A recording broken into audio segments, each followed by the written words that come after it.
Ada. Ini pasti ini ada. Iya Bu. Nanti kayak pulang ya.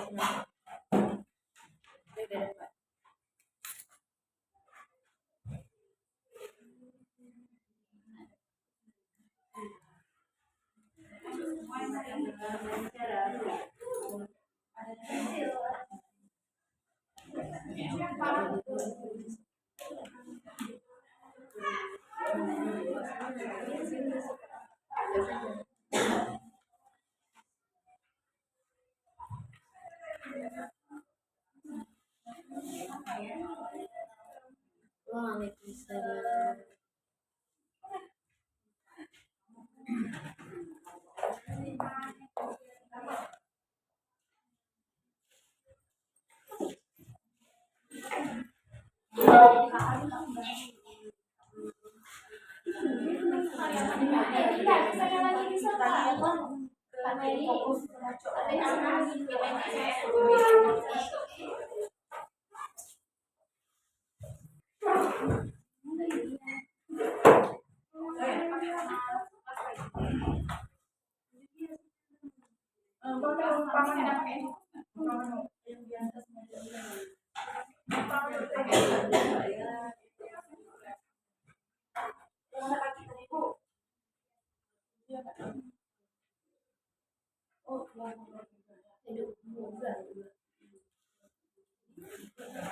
Cuma satu fokus itu lagi, itu nggak bisa juga sama ini.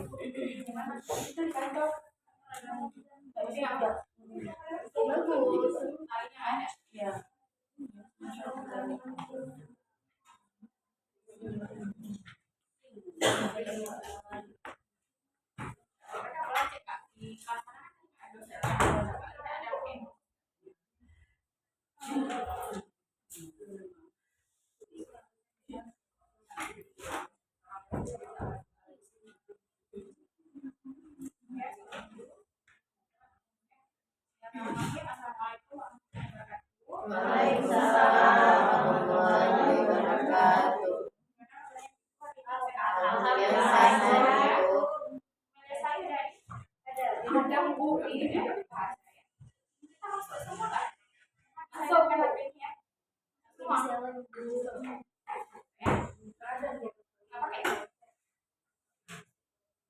Ada yang punya pena buat ada.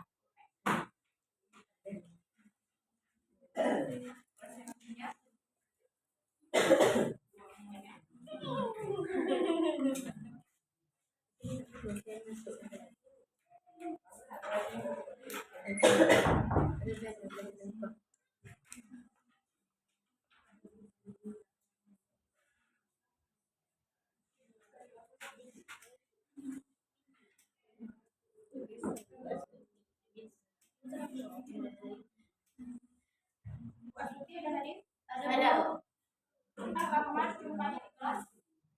Memang iya.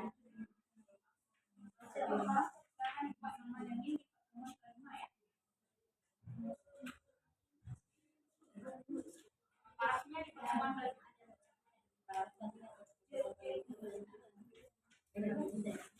sebelum kita sepakat lagi Bu Melia ya, kita tampil dulu ya. Kita sepakat ya itu kan? Nah, kita tampil dulu ya.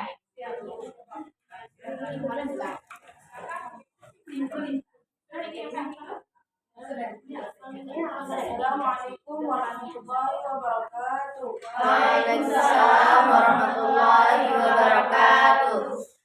Alhamdulillahirabbil alamin. Wassalatu wassalamu ala asyrofil anbiya'i wal mursalin wa ala alihi wa sahbihi ajmain. Yang saya hormati Ibu dosen, yaitu Bu Adel dan teman-teman yang sudah hadir pada hari ini. Baik, kami tidak memanjangkan lagi mukadimah. Kami dari kelompok 1 ingin memperkenalkan diri. Saya sebagai moderator Daelisa, dan di sebelah saya ada teman saya bernama Manisa, dan sebelahnya lagi yang menyampaikan isi PPT yaitu Ibu Astutiani. Baik, selanjutnya kami akan mempresentasikan hasil PPT yang berjudul Hambatan Penglihatan pada Anak, yang akan disampaikan oleh Ibu Atutiani. Baik, kepada Ibu. Terima kasih kepada saudara moderator. Langsung saja kepada pembahasan yang pertama, yaitu tentang apa ya, untuk judul materi makalah kita kali ini adalah hambatan penglihatan. Jadi teman-teman bisa langsung aja lihat di grup, sudah kami share dari kemarin atau tadi pagi. Berhubung infokusnya tidak maksimal ya, jadi silakan dicek di grup. Baik, untuk materi pembahasan pertama adalah konsep dasar anak dengan hambatan penglihatan. Jadi secara konsepnya, hambatan penglihatan atau dalam kata lain adalah anak dengan tunanetra. Di sini adalah anak dengan cacatnya indera penglihatannya. Jadi dengan kata lain juga, indera penglihatan pada anak tersebut tidak berfungsi dengan sebagaimana mestinya. Kemudian di sini ada jarak atau dikatakan anak itu benar-benar tidak bisa melihat adalah antara 20/200 ketajaman penglihatan ya. Jadi dengan jarak 20 kaki anak sudah tidak bisa melihat dengan baik, maka dikatakan anak tersebut mengalami gangguan indera penglihatannya. Nah, itu sedikit dari konsep yang dikatakan anak dengan hambatan penglihatan. Pada materi kedua adalah faktor penyebab anak dengan hambatan penglihatan. Ada dua faktor yang menjadi penyebab seorang anak dikatakan mengalami hambatan penglihatan. Pertama adalah faktor prenatal, yaitu prenatal ini sering kita dengar ya, yaitu pada masa janin atau masa kandungan, di mana seorang ibu mengalami gangguan-gangguan. Pertama ada gangguan keturunan ataupun faktor keturunan. Bisa terjadi karena ada perkawinan silang pertama, kemudian ada misalkan orang tua yang sudah mempunyai gangguan penglihatan bisa menurun kepada anaknya. Yang kedua, pada pertumbuhan, ini ada juga pertumbuhan kandungan di masa ibu hamil ya. Pertama ada gangguan waktu kehamilan di masa ibu mengandung, kemudian ada karena ibu mengalami penyakit TBC menahun, nah itu bisa juga menjadi penyebab gangguan penglihatan pada anak. Yang ketiga ada infeksi atau luka yang dialami oleh ibu saat kehamilan akibat infeksi virus rubella atau cacar air. Yang keempat adalah infeksi karena penyakit kotor, toksoplasmosis, trasoma, dan tumor. Kemudian ada juga akibat kekurangan vitamin yang dialami oleh ibu di saat mengandung. Kemudian ada faktor kedua adalah faktor postnatal, di mana faktor postnatal ini lebih ke ketika anak sudah lahir. Di sini ada beberapa, yaitu pertama adanya kerusakan pada saraf mata pada saat proses persalinan. Mungkin ada terkena benda-benda apa gitu ya pada proses persalinan yang tidak semestinya. Kemudian ada juga di mana ibu mengalami semacam penyakit atau virus gonore. Kemudian yang ini akan bisa mengganggu janin pada fungsi matanya akan terganggu ya. Ini semacam basil ya, kalau kita biasa tentang virus atau basil gonore. Nah, itu bisa menjadikan anak mengalami gangguan penglihatan. Kemudian yang ketiga adalah penyakit mata akibat yang disebabkan ketunanetraan. Nah, itu beberapa faktor penyebab gangguan penglihatan pada anak. Kemudian yang materi ketiga adalah layanan bimbingan pada anak dengan hambatan penglihatan.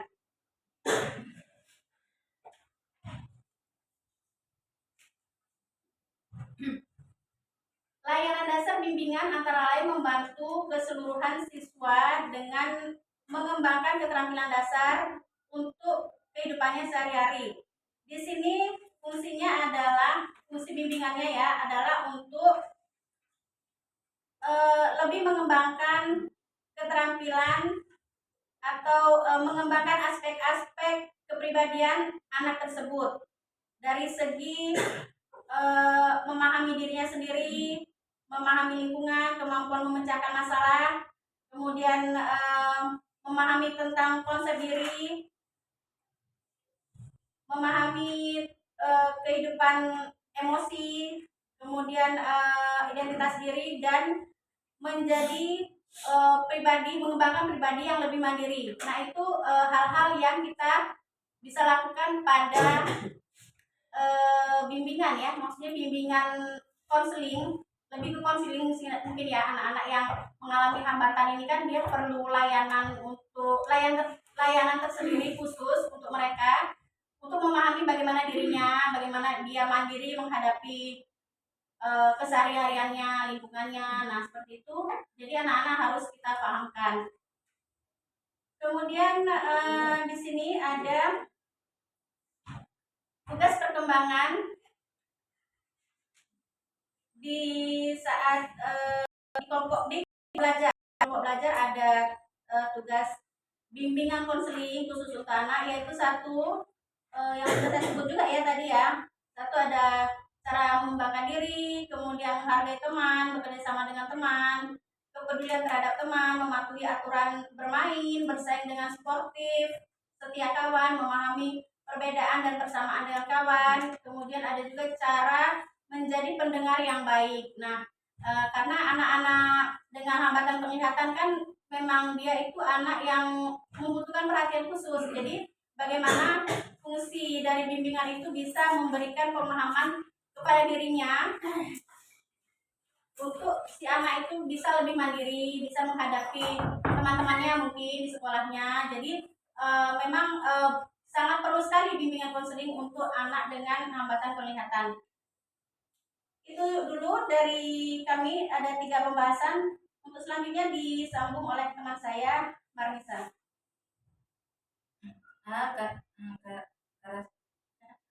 Karakteristik dan permasalahan anak tunanetra.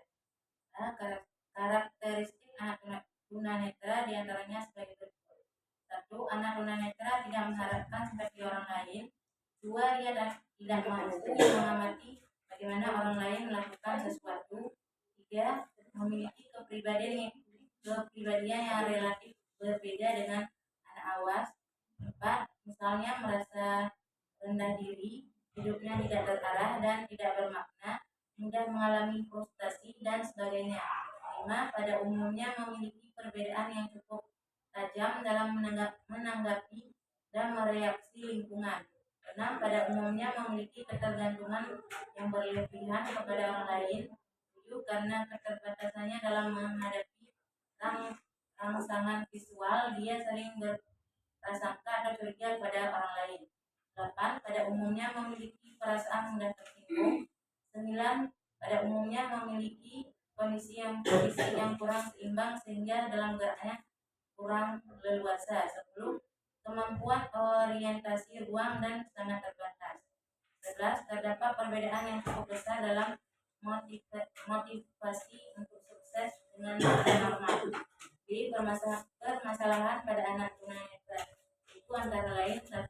Masalah pengajaran, yaitu kesulitan dalam menangkap pelajaran, serba verbalis menggunakan buku-buku, kesulitan dalam memilih metode belajar mengajar yang tepat, kesulitan dalam hal menulis dan membaca.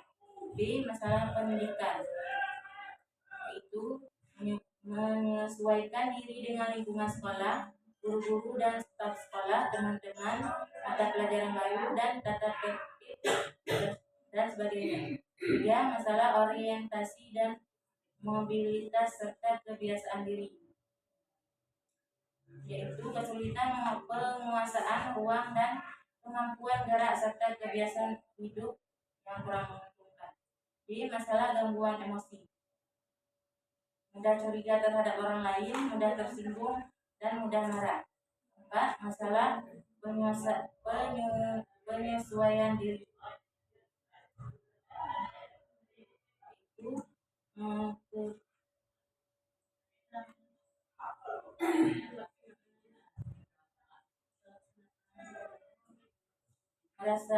merasa rendah diri terhadap orang lain karena keterbatasannya itu. F. Masalah keterampilan dan pekerjaan,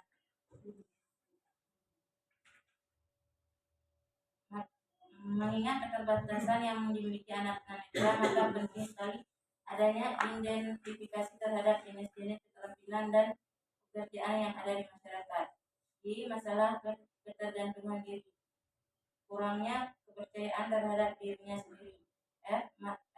Masalah penggunaan waktu senggang, waktu luangnya dipakai untuk menghayal, menyendiri, tidur belaka yang tidak ada hasilnya. Asesmen yang cocok pada anak dengan hambatan penglihatan. 1. Program dirancang sesuai dengan kebutuhan nyata siswa tunanetra dan kemampuan guru dalam membimbing. 2. Melibatkan semua tenaga pendidikan di sekolah dalam merencanakannya, seperti dengan kepala sekolah, pembimbing, dan guru-guru.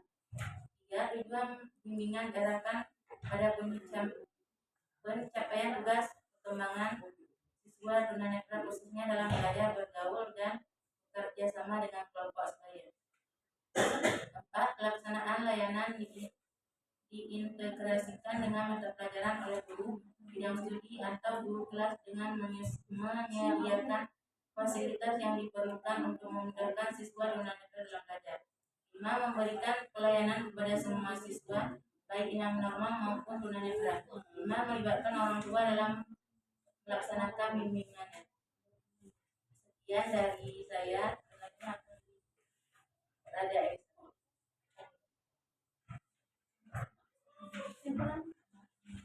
Baik, terima kasih kepada Mbak Lisa. Kesimpulan dari PPT kami, bimbingan adalah suatu proses. Sebagai suatu proses, bimbingan merupakan kegiatan yang berkelanjutan. Bimbingan adalah bantuan atau makna dalam bimbingan adalah mengembangkan lingkungan yang kondusif bagi perkembangan siswa, dan bantuan itu diberikan kepada individu yang sedang berkembang. Tujuan bimbingan adalah perkembangan yang optimal. Pada dasarnya, semua anak berkebutuhan khusus memiliki karakteristik dan permasalahan yang relatif sama, yaitu mengalami hambatan perkembangan intelektualnya, kesulitan dalam sosialisasi emosinya, tidak stabil, dan hambatan dalam berkomunikasi dengan lingkungannya. Bimbingan terhadap anak berkebutuhan khusus hendaknya dilaksanakan secara terus-menerus dan sistematik agar mereka kelak akan sanggup berdiri sendiri menjadi bagian yang tidak terpisahkan dari masyarakatnya.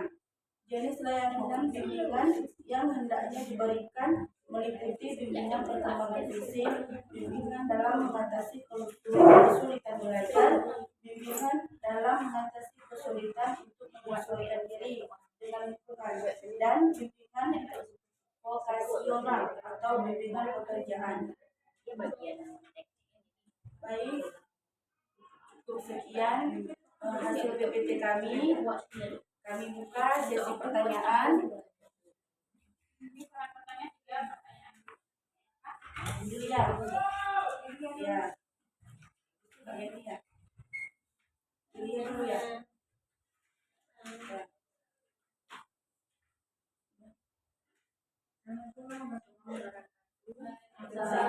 Waalaikumsalam. Dia dari kelompok 3 ini bertanya kepada kelompok 1. Bagaimana peran guru atau orang tua dalam membantu anak tunanetra belajar, bergaul, dan bekerja sama dengan teman sebaya?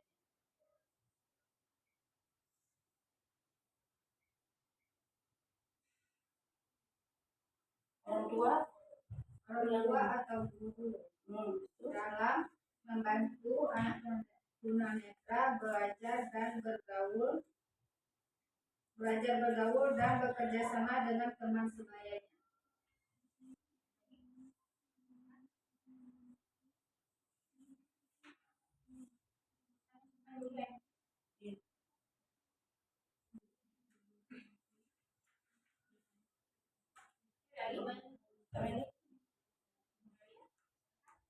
Assalamualaikum warahmatullahi wabarakatuh. Waalaikumsalam warahmatullahi wabarakatuh. Saya mewakili kelompok 2 bertanya kepada kelompok 1. Di sini kan judulnya hambatan penglihatan. Judul makalah teman-temannya. Jadi kan saya mendengar dan membaca juga sedikit di sini tidak ada penjelasan dari pengertian hambatan penglihatan itu sendiri dan apa-apa saja penyebab dari hambatan penglihatan itu, lalu bagaimana cara mengatasi hambatan penglihatan itu. Mungkin kan kalau yang tadi tunanetra itu buta dari lahir, jadi kan masih banyak hambatan-hambatan penglihatan lainnya. Lalu bagaimana cara penanganannya atau pengobatannya, dan apa saja dampak dari hambatan penglihatan tersebut.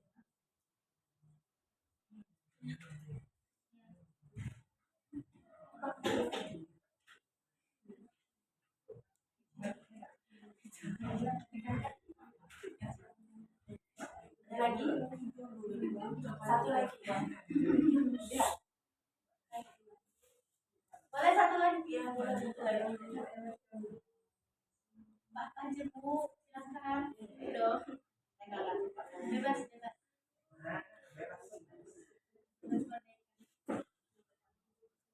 Lagi?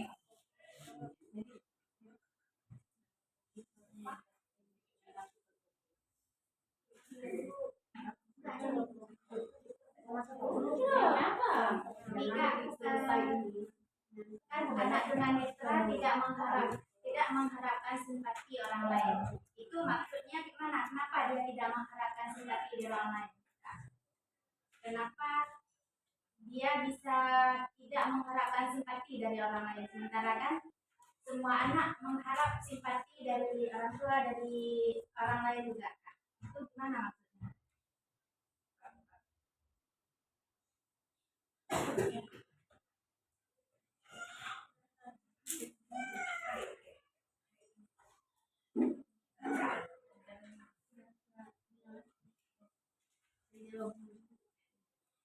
Baik, beri waktu kami untuk mencari jawaban dari pertanyaan teman-teman. Kenapa terlambat? Kenapa terlambat? Waktu lama udah ujung kena. Kalau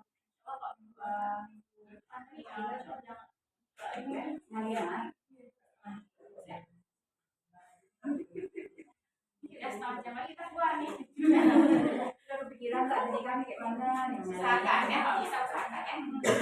Kalian pakai sandal hari ini? Pakai dulu. Apa harus dicek setir-setir? Gak ada ya.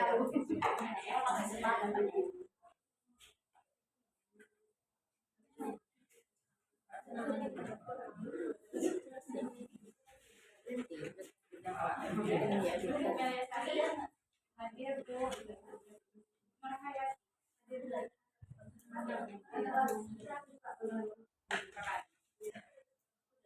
Almas, hadir Bu. Bila, ya, hadir. Jujur, Hadir Bu. hadir Bu. Ya, terus sama dengan hadir. Karena hadir Bu. Orangnya baru kenalan dengan saya. Orangnya baru kenalan dengan saya.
Ada Bu.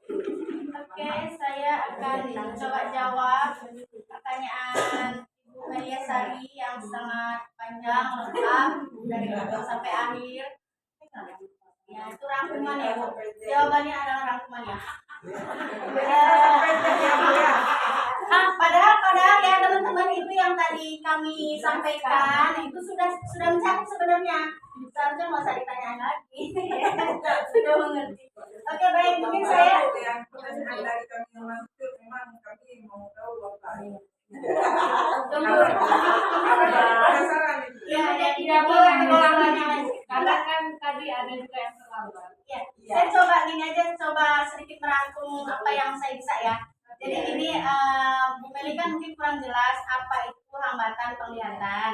Hambatan penglihatan itu secara garis besarnya adalah anak-anak dengan gangguan penglihatan. Ya, banyak gangguan penglihatan ini bisa dia total tidak bisa melihat ataupun setengah ataupun hanya rabun misalkan. Nah, itu banyak ya Bu. Jadi istilah lain tunanetra yang dinamakan tunanetra ini kan memang anak dengan berkebutuhan khusus yang khususnya itu pada penglihatan gitu. Jadi dengan istilah lain tunanetra atau bisa kita bilang hambatan penglihatan. Nah, karena kita fokus kepada anak, jadi dari pertanyaan Bu Meli tadi yaitu apa tadi ya? Nah, pengertiannya mungkin Bu Meli udah paham ya, sudah bisa menganggap ya, maksudnya yang dikatakan hambatan penglihatan itu istilah lainnya adalah tunanetra. Nah, jadi anak dengan kebutuhan khusus yang berfokus pada penglihatan gitu. Jadi makanya hambatan penglihatan.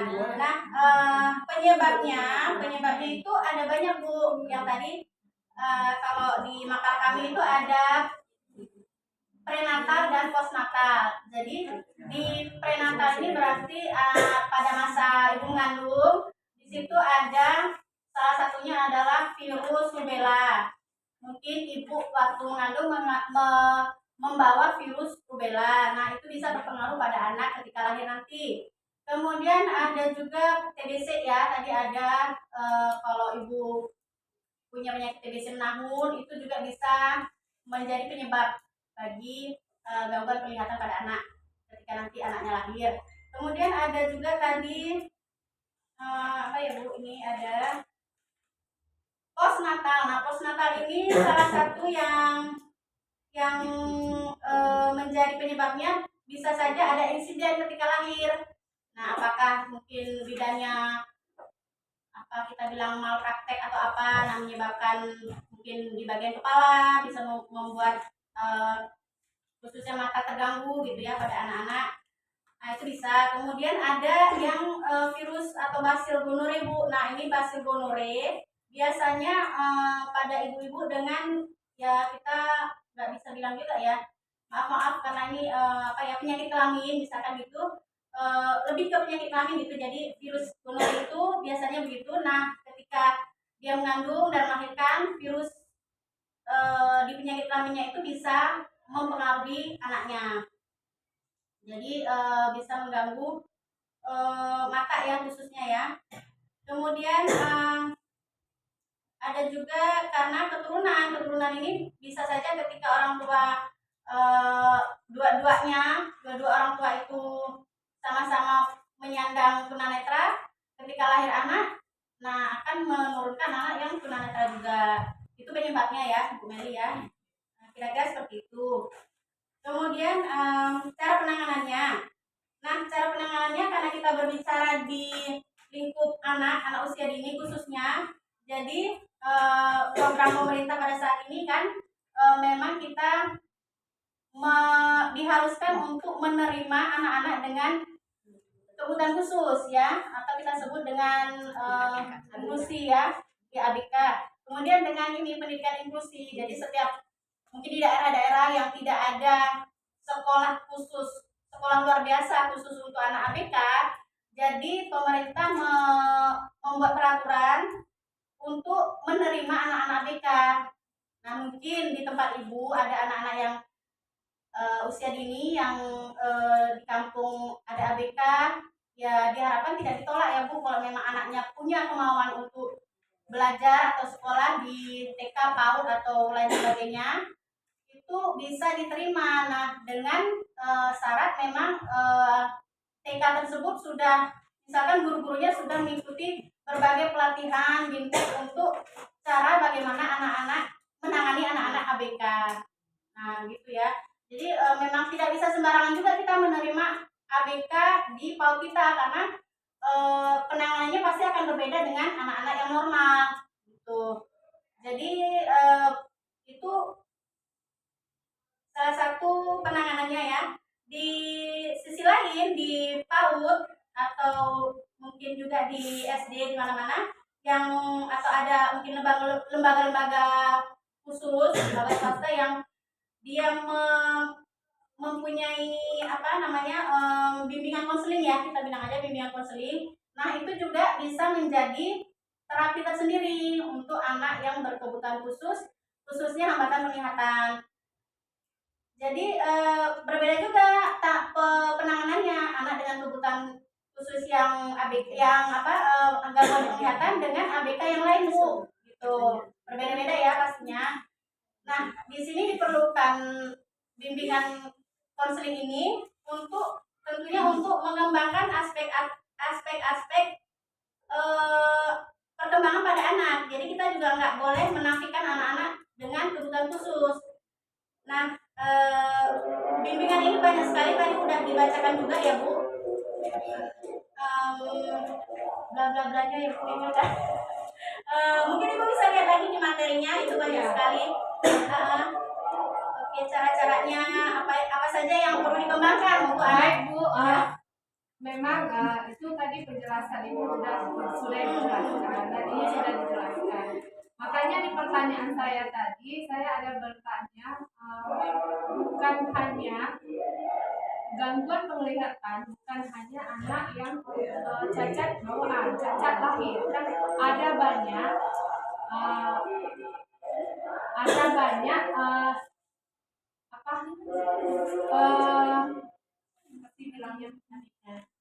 penyebab, ada banyak penyebab, bukan hanya kalau anak tadi yang lahir yang ketika ibunya mengandung, yang dia prenatal, kan sesudah itu ada juga penyebab-penyebab lainnya, bukan hanya anak cacat bawaan.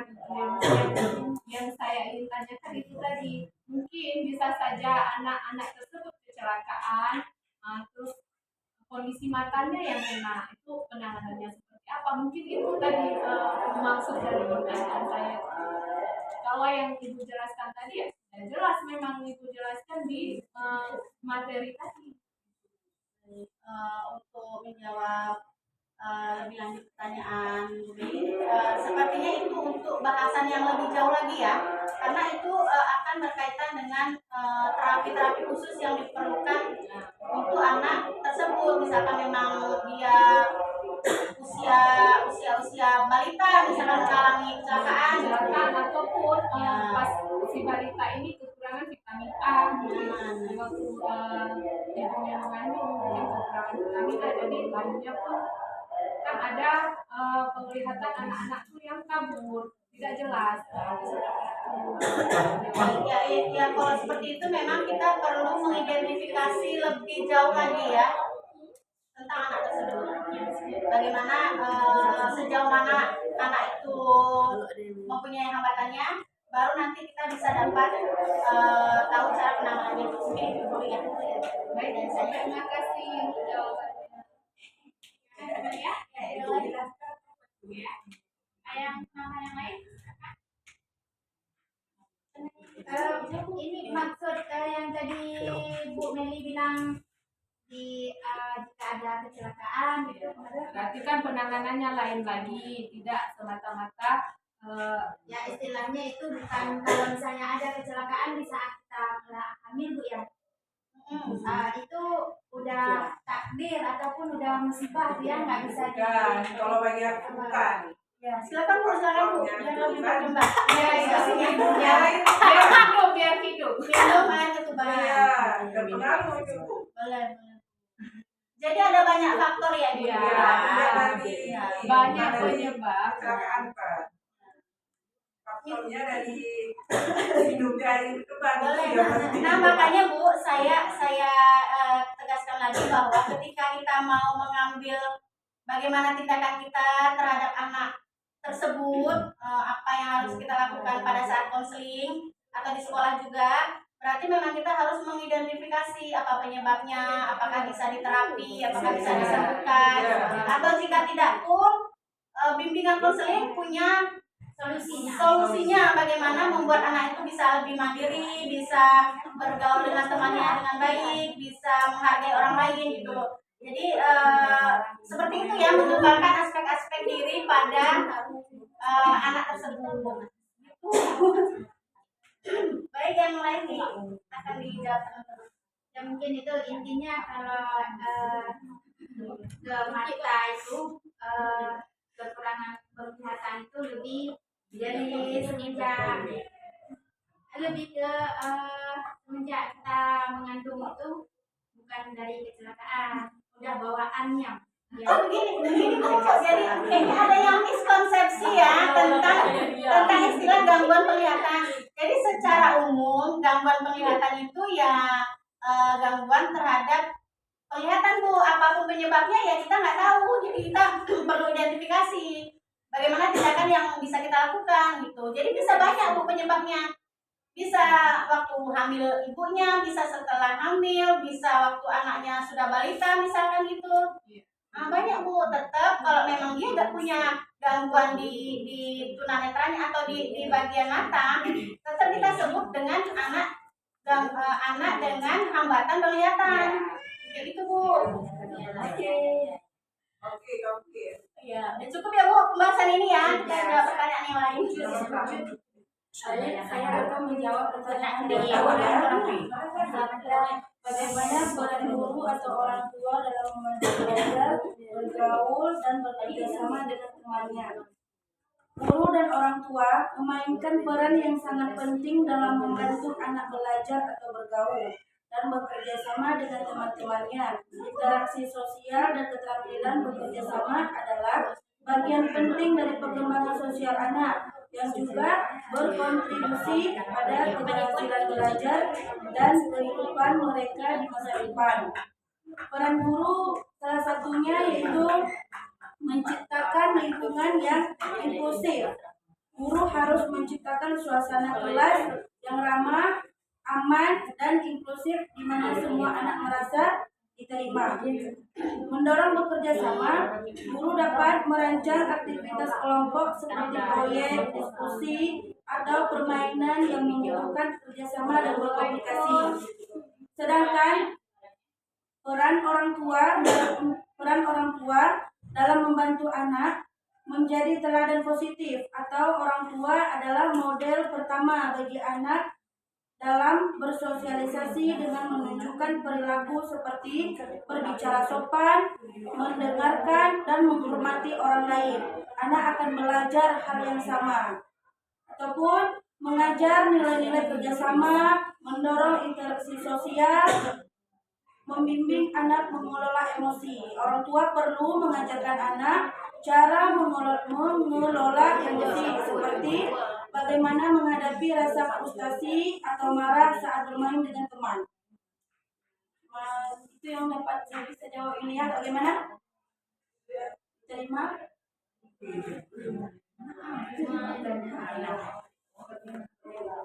Boleh disambil ibu-ibu karena kita di sini diskusi ya. Karena Ya, tadi ya. berisi, ini orang fokus dengan jawaban Rada Elisa tadi. Ulang lagi. Boleh. Kalau boleh dulu. Boleh silakan Bu, ulang lagi. Mungkin masih ada tambahan. Tolong jangan berisi. Dalam setengah Ibu Rada habis volume dalam setengah. Guru Ada teka. dan orang tua memainkan peran yang sangat penting dalam membantu anak belajar, bergaul, dan bekerja sama dengan teman-temannya. Interaksi sosial dengan keterampilan bekerja sama adalah bagian penting dari perkembangan sosial emosi anak yang juga berkontribusi pada keberhasilan belajar dan kehidupan mereka di masa depan. Peran guru dalam membantu anak yaitu menciptakan lingkungan yang inklusif. Guru harus menciptakan suasana kelas yang ramah, aman, dan di mana mereka semua anak merasa diterima. Mendorong kerjasama. Guru dapat merancang aktivitas kelompok seperti proyek, diskusi, atau permainan yang membutuhkan kerjasama dan komunikasi. Mengajar keterampilan sosial, membantu anak mengelola konflik, memberikan dukungan emosional. Sedangkan peran orang tua memiliki peran utama dalam mendidik anak di rumah, baik dalam pembelajaran maupun keterampilan bersosialisasi. Perannya menjadi teladan positif. Orang tua adalah model pertama bagi anak dalam bersosialisasi dengan menunjukkan perilaku seperti berbicara sopan, mendengarkan, menghormati orang lain. Anak akan belajar hal yang sama, mengajarkan nilai-nilai kerjasama, mendorong interaksi sosial. Kesimpulannya adalah jangan dilihat. Kesimpulannya, peran orang tua dalam bekerja sama dengan guru seperti kelas misalnya Bu, kalau contoh nih Bu, ya contoh ya, contohnya nih Yulia misalnya, ada salah satu anak murid kita di sekolah yang bandel lah, yang nggak pandai menulis, yang nggak pandai belajar, ada kan salah satu dari antara murid. Waktu kita melaporkan si anak kepada orang tua sepele, berarti itu tidak bekerja sama dengan gurunya. Nah, itu sebagai orang tua. Tapi kalau anak itu tidak mendengarkan orang tua, tidak mendengarkan guru, jadi yang disalahkan itu menurut siapa? Orang tua apa guru? Guru apa orang tua? Itu kan antara dua itu kan. Nah, bisa disalahkan guru, bisa disalahkan orang tua juga. Jadi orang tua sama guru harus bekerja sama. Di sekolah guru yang membimbing, di rumah orang tua yang membimbing. Itu saja Bu.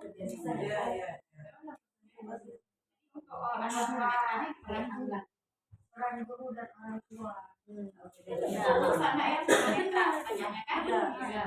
Kalau anak yang Itu kan perlu merancang pembelajaran khusus karena itu kan tunanetra. dia kan seperti anak-anak biasa ya. Kalau anak tunanetra tuh bimbingannya lebih lagi ya. Guru harus merancang pembelajaran khusus untuk anak tersebut.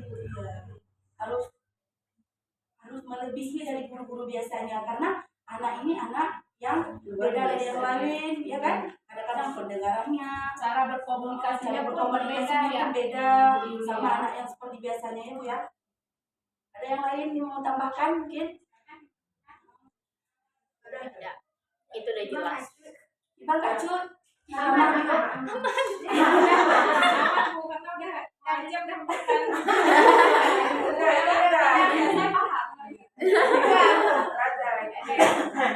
Oke, satu lagi. Dari Kak Yud, mengapa anak tunanetra tidak mengharapkan simpati orang lain? Karena mereka ingin diakui sebagai individu yang mandiri dan memiliki potensi. Mereka berusaha untuk tidak bergantung pada belas kasihan, melainkan menunjukkan kemampuan dan kepercayaan diri dalam menjalani kehidupan sehari-hari. Sikap ini muncul karena sebagai respon terhadap stigma negatif dan diskriminasi yang sering mereka hadapi, di mana mereka berjuang mendapatkan pengakuan dan kesempatan yang setara dalam masyarakat.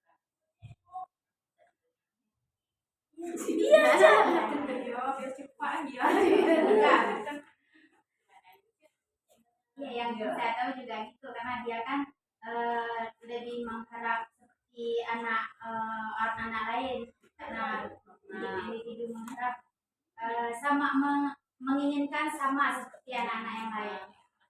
Oh, tapi tanya lagi ya. Nah, itu lagi ya.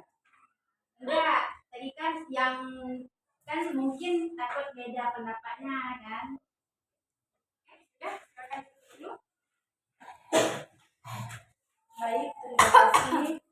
Hanya ini saja yang dapat kami sampaikan. Lebih dan kurang kami mohon maaf. Wabillahi taufiq wal hidayah. Assalamualaikum warahmatullahi wabarakatuh. Waalaikumsalam warahmatullahi wabarakatuh. Siapa yang buat makalah? Bu Astuti sendiri. Ya, Bu. Bahannya siapa? Bu Astuti kan? Yang cari bahan siapa? Saya sendiri. Saya. Saya. Teman-temannya kemana nggak? Mana ada sama Bu Astuti ya? Jujur aja Bu, Saya saya yang nyari makalah, kemudian saudara Marisa yang membuat PPT, saudara Rada menyumbang dana untuk print dan lain Bekerja sama. Iya, ada pengeluaran. Siap close dong.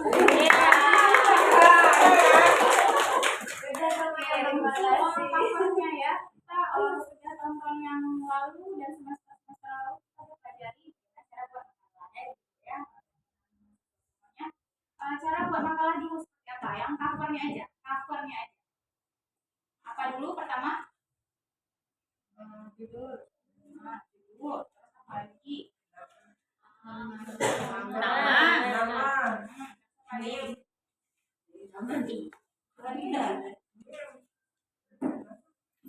Siapa yang bisa? Nama nih. Saya kasih apa? Siapa yang bisa? Saya kasih apa?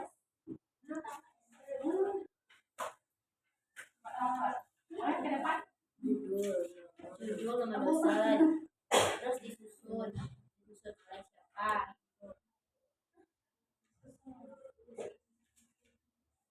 Yang bisa? Ada yang bisa? Coba ya. Coba saya Bu, lebih terkait ke tata tulis mungkin ya Bu. Jadi huruf tidak boleh dibesarkan, harus sama. Yang lain? Kemudian tidak boleh Boleh diskusi. catatan Bu. Silakan. Yang lain? Terus Ada ya? Kalau lihat catatan bisa Bu. Batas atas bawah harus Di cover. cover ya. Judul makalah pertama, terus nama kelompok, terus logo, terus style. Setelah itu nama perguruan tinggi dan tahun ajaran, lalu nama pembimbing. Yang lain? nama pembimbing di bawah logo. Ya di bawah logo. Yang lain? Ada lain, Bu. Espido? Oh iya boleh. Boleh? Silakan. Ada nih yang ada. Saya sama tuh. Dikasih apa? Sama Radit. Siap. Iya. Ya, ada dulu di sini. Yang mana ibu aneh? Cover kata pengantar daftar isi bab 1, bab 2, bab 3, isi Cover depan. Udah lupa Bu. judul makalah, Lagi. Makalah terus nama jam kelompok, dosen. cuma catatannya Jadi makalah nama kelompok, nama dosen, logo.